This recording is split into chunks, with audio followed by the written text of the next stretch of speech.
हमारी film industry में जाने कितने ऐसे कलाकार हुए हैं जो एक वक्त पर हर दिल अजीज हुआ करते थे, लेकिन अब उन कलाकारों को फिल्म इंडस्ट्री भुला चुकी है।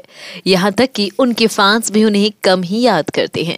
जतिन कनक भी ऐसे ही कुछ कलाकारों में से एक है।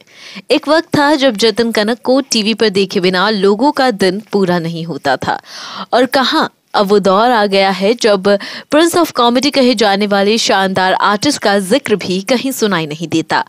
आज हम आपको इंडस्ट्री के जतिन कनक के बारे में बताने वाले हैं। एक ऐसे फिल्मी कलाकार, एक ऐसे टीवी कॉमेडियन जिन्हें आज भी उनकी कॉमेडी के लिए, उनकी डायलॉग डिलीवरी के लिए याद किया जाता है।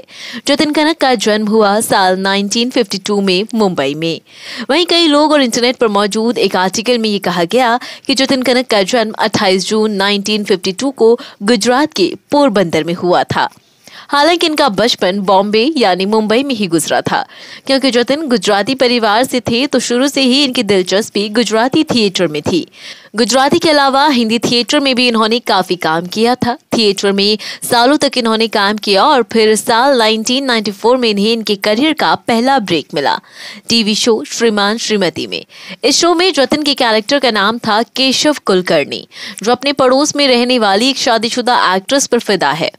यूं तो केशव खुद भी शादीशुदा है और एक बेटी का पिता भी है, लेकिन फिर भी अपनी पड़ोसन प्रेमा को देखकर उनका दिल मचलता रहता है। ये बात अलग है कि प्रेमा का पति दिलरुबा केशव कुलकर्णी की पत्नी कोकी पर लट्टू रहता है, और इन सभी वजहों से केशव और दिलरुबा के बीच कंपटीशन चलता रहता है। श्रीमान श्रीमती में जतिन कनक ने इतना जबरदस्त अभिनय किया कि वो भारत के हर घर में पहचाने जाने लगे। कहा जा सकता है कि भारतीय टीवी जगत के सुनहरे दौर में जतिन कनक भी लोगों के दिलों पर राज करने वाले एक्टर में से एक थे। श्रीमान श्रीमती की सफलता के बाद जतिन कनक ने और भी ढेर सारे टीवी शोज में काम किया।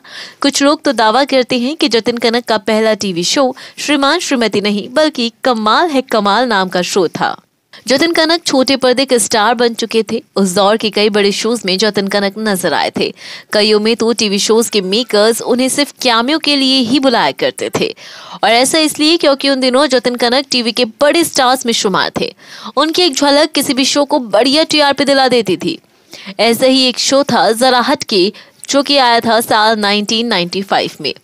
डीडी पर टेलीकास्ट होना इस शो को शुरू हुआ था। कमाल की बात यह है कि इस शो में जतिन कनक पॉपुलर सिंगर लकी अली के साथ नजर आए थे। जी हाँ, वैसे तो लकी अली और तारक मेहता वाले दिलीप जोशी जरा हटके नाम के शो में लीड रोल्स में नजर आए थे, लेकिन इस शो में जतिन कनक ने भी एक स्पेशल कैरेक्टर प्ले किया था। इसके अलावा साल 1995 में डीडी पर ही प्रसारित हुए पड़ोसन शो में ये एक अजय त्रिपाठी वाले किरदार में नजर आए थे। इनका ये शो भी खूब पसंद किया गया था। जी टीवी के पॉपुलर सिटकॉम हम पांच में से जतिन कनक सुनील अंकल के रोल में दिखे थे। इसके बाद तो जी टीवी पर आने वाले और भी ढेर सारे टीवी शोज में छोटे बड़े किरदारों में नजर आते ही रहे, जैसे हाय जिंदगी बाय जिंदगी, मिसेस माधुरी दीक्षित, 2 और 2 5, गुदगुदी और चश्मे बदूर। सब टीवी के यस बॉस और सोनी टीवी के हम सब एक हैं में इनका काम दर्शकों को बहुत पसंद आया था। जतिन के करियर की एक खास बात यह है कि इन्होंने 90 के दशक के पॉपुलर प्रोड्यूसर श्री अधिकारी ब्रदर्स के साथ बहुत काम किया था। जतिन कनक ने कुछ फिल्मों में भी काम किया था। टीवी जगत में इनकी बेतहाशा बढ़ती लोकप्रियता ने ही इन्हें फिल्मों में काम दिलाया था। इनकी पहली फिल्म थी साल 1997 में आई विश्व विधाता। इसके बाद जतिन ने खूबसूरत, हम साथ साथ हैं और त्रिशक्ति में काम किया था। त्रिशक्ति इनके करियर की आखिरी फिल्म थी, क्योंकि इस फिल्म की शूटिंग कंप्लीट करने के कुछ ही दिनों के बाद जतिन कनक पैंक्रियास कैंसर के चलते महज 46 साल की उम्र में दुनिया छोड़कर चले गए थे। दरअसल जिस वक्त जतिन कनक को अपने कैंसर का पता चल पाया था, तब तक बहुत देर हो चुकी थी।